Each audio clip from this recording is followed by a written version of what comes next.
In this video, I'm going to be platinuming Subnautica Below Zero. This game released on May 14, 2021 on PC, Xbox, and PlayStation, but obviously I will be playing the PlayStation version of this game. The setting of this game is on the same planet as the original Subnautica game, just this time it's in a different Arctic region. This game has you playing as a scientist named Robin. She travels to this planet to find clues on her sister named Sam. Her sister supposedly died while working with a corporation named Altera. Before we can get more information on Sam, we need to enter the water and go to the life pod, also granting me a trophy once I enter. This game only has 14 trophies and takes 10 hours to earn this platinum. This game is 30 hours shorter than the original Subnautica game. This is why some people view this game as a DLC. And because you're on the same planet and the same creatures, it makes for a similar experience. Now let's get into a little bit of what I did in the first hour of this game. Just like in the first Subnautica game or most survival games, the first hour consists of you collecting resources so you can make new equipment. And how you make these items is by using the fabrication station. This station is found in the life pod, but we'll be able to craft it later on. The main storyline / progression of this game is very straightforward. You find a new item, you scan it, and then you build it, allowing you to go further and further into the ocean. Or you'll get a location of where one of the old Altera bases are located. Once you make it there, you scan everything. This is so you can find out what Altera was doing on this planet, what happened with your sister, and also finding new equipment. Usually it's just a circle jerk of telling you where to go next while using the new equipment that you found. For instance, one of the first things you find is a gravity ball. These things are supposed to be used in the sea monkey nest. I don't think anybody did, mostly because sea monkeys aren't scary at all. All they do is steal items from your inventory. This is also probably a good time to mention that I am deathly afraid of the ocean. So when we get later on to the game, I'm going to be shitting my pants. We have a decent amount of time until that happens though. After leaving the sea monkey nest and making it back to the life pod, I set my eyes on the next structure. I played a bit of this game on my PC a long time ago, so I know where one of the structures is. And if you're platinuming the game, I recommend finding this structure as soon as possible. This place is called the Sanctuary and also holds the last resting spot of an alien called Alan. He's one of the architects responsible for letting out the virus that happens in this game and Subnautica 1. He needs Robin's help so he can regain his body so he can leave this planet. In exchange for her helping him, he'll supply information about Altera and Sam. Robin then agrees and Alan transfers his consciousness into the PDA, but instead he transfers his data into her cerebral cortex. So now Alan is more like Jarvis than anything else. We also gain a trophy for finding our new friend.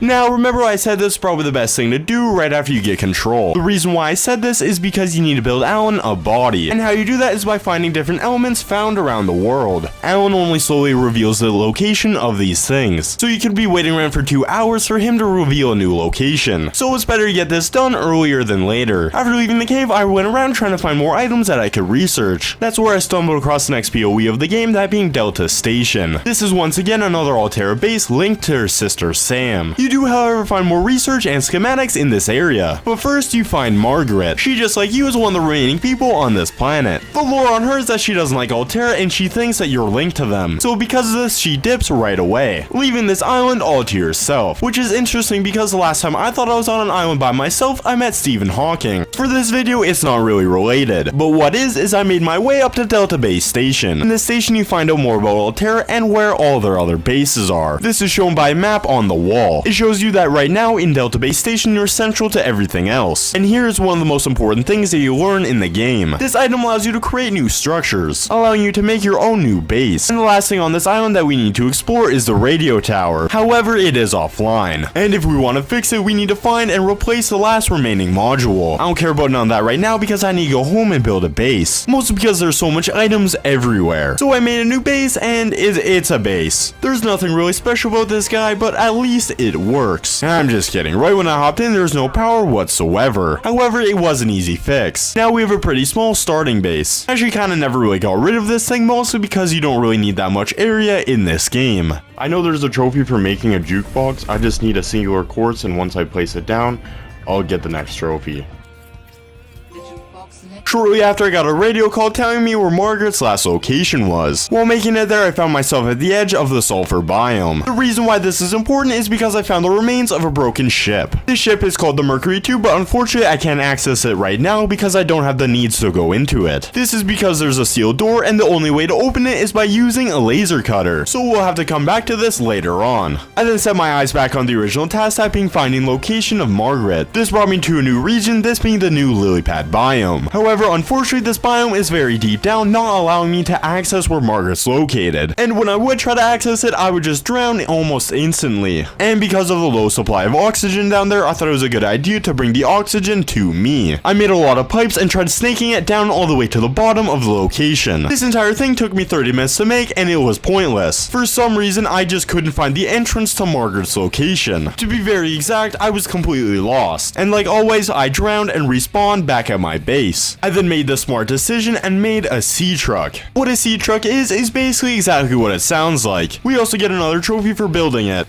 The sea truck has way better transportation than the sea glide. This is because it's faster and you also don't have to worry about oxygen. Although there is no oxygen, the sea truck does have a meter restriction. If you go past it, it will slowly destroy itself. The way to get past this is by making modules that allow you to go further down. While at my base, I use my last remaining brain cells to make a laser cutter, which now allows us to access inside of the Mercury ship. In this area, there is a lot of resources that you can get your hands on, but that's not the main reason why you need to go in here. The real reason is to find the parallel processing unit. This is the item needed to override the system on Delta Station. This is also the location where you find the prawn suit. I actually never made this thing because I just thought I wouldn't need it if I had the sea truck. If you're gonna mine heavy amounts of minerals, you will need this thing, however. I then made my way back home and made the sea truck module, now giving the sea truck 300 meters of restriction until it is destroyed. So now we're able to access Margaret's location. We also get a trophy for finding Margaret. For this, you just need to go near her base, not inside of it.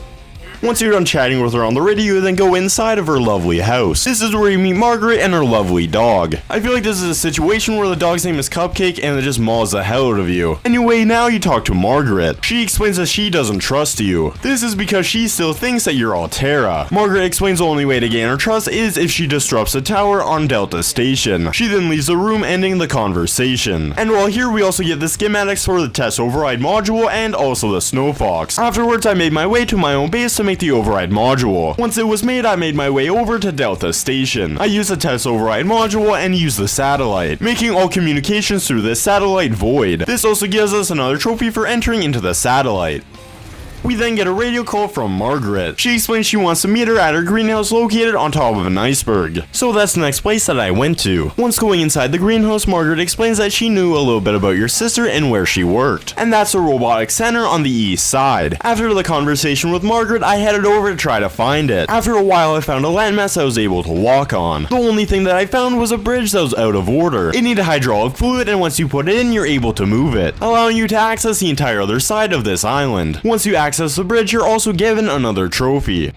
The fun thing is that on this side, there's a giant snowworm that stalks you everywhere you go. Even though it's absolutely huge, it actually doesn't do that much damage. He only hits you once and runs away. I didn't really find anything on this side, so I went to the opposite side of the island. On this side, there's a hidden facility. And because I didn't use any vehicles, this took me a long time. After 20 minutes, I finally made it. Once entering the facility, the first thing that you see is a frozen leviathan. This thing died a long time ago from the disease formed by Alan. This disease inside of it is still active and can kill everything on this planet. Now it's Robin's job to cure this thing from its deadly disease, and how that's possible is by using this machine. However, it is missing its injection. And how you get this injection, you're asking? Well, your sister made it a long time ago and stowed it away. Why did she hide it instead of using it? I have no idea. What I do know, even though I don't know much, is where you can find this thing, and that location is hidden inside one of the many penguin burrows. Before we can go inside these things, we need to make our own spy penguin. So the next thing is to make my way all the way over to my base. Once I made my way over and created it, I got another trophy. This is of course for making the spy penguin for the first time.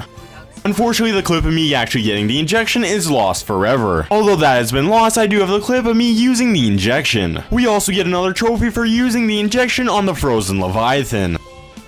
Okay, now we have a new mission. For one of the next trophies, we need to make Alan a whole new body. This is what I was yapping about in the beginning of the video. I do have most of this already completed, however. There's 3 remaining, and they're all found in the crystal biome found down below. But first, before I found any of them, I actually found the teleporting room that we'll need to use later. Okay, so one of the last things I need to do before getting this platinum is finding the rest of the ancient body parts, just so I can build Alan a body. Now, the first one that I am going for is where that thing molested me. Me getting molested got corrupted, so I can't show this. I don't want to go down there, so that's why I'm doing it first. Because if I die, I die. It's gonna get scary. And then the other one is where that other weird snaky thing is in the snow biome. So I am gonna make a full set of fur and then go down there with the snow fox. It's basically just a big vehicle, and then that'll basically be all I have to do for this platinum. And then I leave this planet, giving me the last platinum trophy I need. Trophy I need for the platinum, that is. So I set off in my journey and started in the Crystal Cave. How you get here is by going into the lily pad biome and going down as far as possible. Now, this place is very scary, especially for a guy like me who is deathly afraid of the ocean. Why is that, you might ask? Well, first off, it's very dark, and second off, there's leviathans circling this place everywhere. Altogether, not making for a very nice experience. However, the artifact location is very close to the entrance that you come into. Now, all you have to do is scan this thing and try not to die while leaving. Now that we have the artifact, we have to make it to the snowy region. Before I went exploring, I made a snow fox. This is mostly because it's way faster, but there is also a trophy for making a snow fox.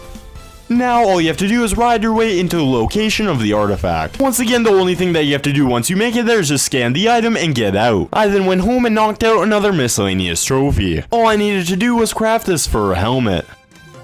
Now we're on to the last thing that we have to do in this entire game, and this is for crafting Alan. First, I had to gather all the resources necessary, and then I started heading my way inside the Crystal Caves. Because this is the last location, it is very deep down. It also is increasingly more dangerous, mostly because there are way more leviathans in this area than normal, so if you're not careful, your ship can be broken down immediately. Anyways, after a lot of close encounters, I made my way into the artifact area. Here is where you craft Alan his body. Once every part is made, he gains back his sentience. Alan then explains to Robin that he can help her leave this planet. All she needs to do is come to the teleporter that is located north of the map. This is also where he explains to Robin that he is the cause of the disease. This is because the lab that they're operating in got overrun by leviathans. This then caused the disease to spread and also all the architects to die. We also get another trophy for making Alan. I then made my way to the phase gate. This is where you once again find Alan. He then brings you into a portal, and once going on the other side, you find an even bigger one. You and him then make your way into his spaceship. He then brings you into a portal and brings you back to his own world. It fades to white, ending the game. This also awards us with the final trophies. And that is the game done. It only took me around 11 hours to get to this point. Thank you all for watching, and have a great rest of your day.